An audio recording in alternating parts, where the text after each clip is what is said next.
The clock reads 0517 local time. Deep within the steel labyrinth of the aircraft carrier, the Combat Direction Center, the CIC, is a world of artificial twilight. Here, the sun never rises. There is only the rhythmic glow of tactical consoles and the low, controlled hum of air filtration. For the men and women stationed here, the world is reduced to green and blue vectors on a glass screen. The carrier is holding a steady 21 knots, its massive bow slicing through the glassy surface of the Persian Gulf like a razor through silk. Routine flight operations are 30 minutes out. On the radar, everything looks normal until it doesn't. 5 distinct radar tracks, which had been lazily paralleling the strike group at a respectful distance, suddenly snap. In the span of a single heartbeat, their geometry shifts from a passive patrol to a direct, aggressive intercept. The air intercept controller leans forward, his eyes narrowing as the bearings change, confirm the nightmare scenario. There is no chatter on the radio, no civilian transponders. Just 5 Iranian MiG-29 fulcrums accelerating toward the carrier's heart. They are at 24,000 feet, moving at 480 knots, and that number is climbing every second. This isn't a navigation error, and it isn't weather drift. The formation discipline is perfect. 4 aircraft abreast with 1 trailing high, a lethal Finger 4 variant designed for maximum coverage. The tactical action officer doesn't raise his voice, but the air in the room suddenly feels heavy. He marks the shift, logs the intent, and watches the closure rate. Time to intercept: 9 minutes. The countdown to a potential international crisis has officially begun, and the silence in the room is deafening. Every person in that darkened space knows that a carrier doesn't flinch, but they also know that at this speed, the window to make a life or death decision is slamming shut. Above deck, the atmosphere is a jarring contrast to the silence of the CIC. The morning air is thick with salt and the faint, biting scent of jet fuel. 2 FA-18E Super Hornets sit on the catapults in Alert 5 status. Their pilots are already strapped in, oxygen masks tight against their faces, watching the horizon for any sign of the incoming threat. They've been waiting for this call, but when the launch signal finally passes, it isn't like the movies. There is no frantic running, no wasted motion. The maintenance crew chiefs step back with practiced mechanical precision. On the deck of a U.S. carrier, speed is a byproduct of discipline, not haste. The flight deck is a choreographed dance of death, where one wrong step means being sucked into an intake or blown overboard by exhaust. As the launch order is confirmed, the catapults groan under the immense pressure of live steam. Then, with a localized earthquake that shakes the entire 100,000-ton ship, the first Super Hornet is flung into the air. The pilot's head is slammed back against the seat as the jet goes from 0 to 150 miles per hour in seconds. Afterburners ignite, 2 twin pillars of blue and orange flame that defy the morning gloom. The second Hornet follows almost instantly, the roar of its engines drowning out the wind. They don't level off. They climb aggressively, seeking the high ground at 25,000 feet. They are the shield. Below them, the Iranian MiGs have begun their descent. They are dropping to 19,000 feet, then 15,000. In naval aviation, altitude is a currency you spend to gain speed or position. By dropping, the Iranians are signaling that they aren't just here to watch, they are narrowing their focus. The carrier remains on course, adhering to the ironclad doctrine that a sovereign piece of American territory does not veer for anyone. As the distance closes to 64 nautical miles, the battle moves from the physical to the invisible. Electronic support measures aboard the carrier and its escorting destroyers begin to spike. The MiGs have activated their N019 slot-back radars.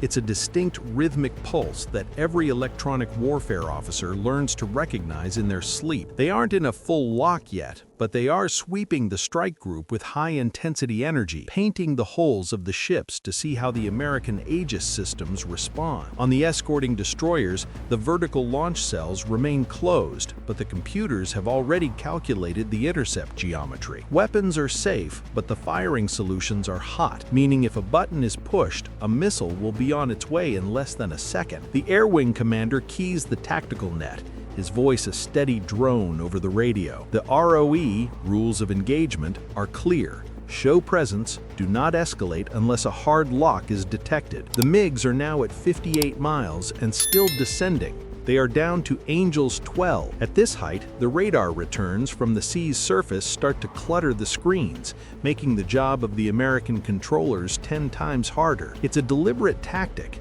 The Iranians are using the sea mask to hide their exact movements, testing the resolution of the SPY-1 radar arrays. The E-2D Hawkeye, the eye in the sky orbiting high above, is constantly updating the vectors, feeding the Super Hornets a crystal-clear picture of the threat. The geometry of the strike group subtly adjusts. A cruiser slides 2 degrees to port. A destroyer tightens the screen. It's a professional, silent tightening of the fist. No one is shouting, but every finger is hovering just millimeters away from a trigger. At 33 nautical miles, the visual horizon begins to reveal the truth. The American pilots can see them now. Dark, twin-tailed silhouettes against the pale sky. The Iranian formation shifts again, and this time it's a classic combat spread. 2 aircraft move wide to the left, 2 to the right, and the 5th remains high in the center. It's a pincer maneuver, designed to force the 2 Super Hornets to split their attention. It's a classic move from the Cold War playbook, a psychological test of nerves. The Iranian side remains completely silent on the radio. No identification, no warnings, just the raw sound of twin-engine jets pushing through the atmosphere. On the flight deck of the carrier, the CIWS Gatling guns, the last line of defense, begin to hum. Their radar domes rotate fractionally, tracking the MiGs with terrifying robotic precision. Their 20mm cannons are capable of shredding an incoming fighter in seconds, and the sound of their motors is a constant, low-frequency reminder of how close things are getting. The tactical action officer in the CIC watches the screens as the lines converge. He's logging every emission, every radar spike, every minor change in the MiG's heading. At 21 miles, the Iranian radar intensity spikes again. They are no longer just searching. They are focusing their scan on the lead Hornet. The American pilot feels the hair on his neck stand up as his radar warning receiver gives a series of short, sharp chirps. It's a probe, a digital shove, to see if the American will flinch and break formation. He doesn't.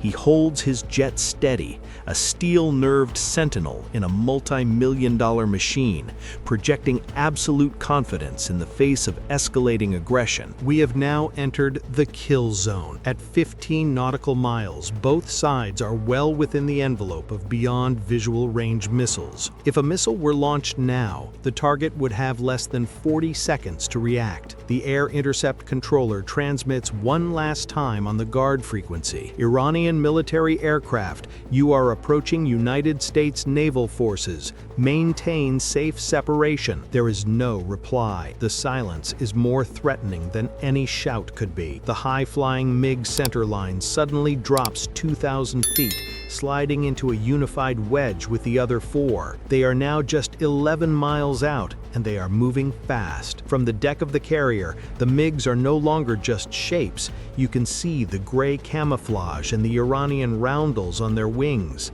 Then it happens. A sharp, sustained tone fills the cockpit of the lead Super Hornet. This isn't a sweep. This is a hard lock. The Iranian pilot has committed his fire control computer to a solution. The tactical officer in the CIC watches the timer. 1 second, 2 seconds. The protocol is ironclad. 3 seconds of a sustained hard lock is considered a hostile act, and the Americans are cleared to fire. The world seems to slow down. The pilot's hand is on the throttle detent, his thumb hovering over the missile release. He is looking at the MiG, and the MiG is looking at him through a digital crosshair. It is the ultimate game of chicken, played with supersonic jets and high explosives. The tension in the CIC is so thick that people have stopped breathing. They are waiting for that 3rd second, the moment that would turn a tense morning into a regional war. But at 2.8 seconds, the tone suddenly breaks. The lock is gone. The Iranian pilot has blinked, but only just. Even though the lock is broken, the Iranian lead pilot isn't done. At 2.5 nautical miles from the carrier's perimeter, he banks hard to the left. His afterburners ignite in a sudden, violent flash of orange light, and he slices across the nose of the lead Super Hornet with less than 1,000 yards of separation. It is a dangerously close maneuver, one that forces the American pilot to fly through the wash of the MiG's exhaust. The jet buffets, but the pilot keeps his hands steady. He refuses to give the Iranian the satisfaction of a defensive break. The second MiG mirrors the maneuver on the other side, and now the two outer aircraft are stretching the American intercept line thin. The remaining three MiGs compress, dropping to just 6,000 feet. Angels 6. This is the danger zone. At this altitude, a fighter can transition into a sea-skimming attack profile, making them nearly invisible to certain types of radar. The center MiG rolls inverted, flying upside down, and dives toward the carrier's forward deck. For 2 agonizing seconds, its flight path is a direct line for the carrier's island, where the captain and air boss sit. The radar warning receiver in the Hornet cockpit screams again. Another hard lock. This time, it's even more intense. From the flight deck, the sailors can feel the roar of the engines in their marrow. The MiG is so close that the shockwave rattles loose tie-down chains on the deck. It's a demonstration of absolute flying skill and absolute recklessness. The MiG levels off at the last possible moment, screaming across the carrier's bow at over 500 knots. It's a show of force that is intended to humiliate and intimidate. A high-speed middle finger to the most powerful navy on Earth. The roar of the MiGs begins to fade as they pull into a sharp, coordinated climb. This wasn't a chaotic engagement, it was a choreographed piece of military theater. The 5 aircraft reform their wedge and begin banking to the east, heading back toward the Iranian coast. They don't look back. They don't transmit a final message. They simply leave. The 2 Super Hornets don't pursue. They reposition themselves instantly, sliding back into a protective orbit between the retreating MiGs and the carrier. They are careful not to follow too closely. Chasing a retreating enemy can be seen as an act of aggression, and the goal here is deterrence, not escalation. The electronic warfare officer reports that the N019 radar emissions are dropping in power. The Iranians are switching back to cruise mode. On the carrier, the immediate threat clock stops. The total time spent inside the critical envelope was less than 5 minutes, but for those who lived it, it felt like 5 hours. The strike group's geometry begins to loosen. The destroyer that had accelerated to tighten the screen eases its engines. The CIWIS mounts spool down, their robotic eyes returning to a neutral position. Inside the CIC, there is no applause, no cheering. There is only the sound of pens scratching on logs and the steady tapping of keyboards. They are archiving every second of the encounter, the exact frequency of the radar lock, the precise G-force of the MiG's turn, the infrared signature of its engines. This data is the real prize. The Americans now know more about these specific Iranian pilots and their aircraft than they did 10 minutes ago. By 5:29, the air picture is clean. The 5 MiGs are 40 miles away and climbing, their silhouettes disappearing into the morning haze. The carrier is still moving at 21 knots, having never altered its course by even a single degree. That is the most important detail of the day. By holding its heading, the U.S. Navy signaled that it cannot be bullied or redirected by a show of force. But the atmosphere on the ship has changed. Everyone who is on that deck or in that command center understands how close they came to the edge. At 2 nautical miles and 2 seconds of radar lock, the difference between a maneuver and a massacre is measured in heartbeats. If that Iranian pilot had held the lock for 1 more second, or if the American pilot had misread a dip of the nose as a missile launch, the morning news would have been written in blood. This is the reality of modern gray zone warfare. It's a constant test of restraint against reflex. The tactical action officer closes the formal report with a simple, chilling phrase: outcome, no escalation. It sounds clinical, but it carries the weight of thousands of lives. The carrier continues its mission, launching its next scheduled training flight at 0610. The steam from the catapults once again fills the air, and the choreography of the flight deck returns to its routine. But the memory of those 5 radar tracks remains. They know that the next time those tracks shift, the margin might be even thinner, and the decision window even shorter. For now, the ocean is calm, but the lesson is clear. In the Persian Gulf, peace is a fragile thing, held together by the steady hands of pilots and the cold, calculated restraint of the men behind the screens.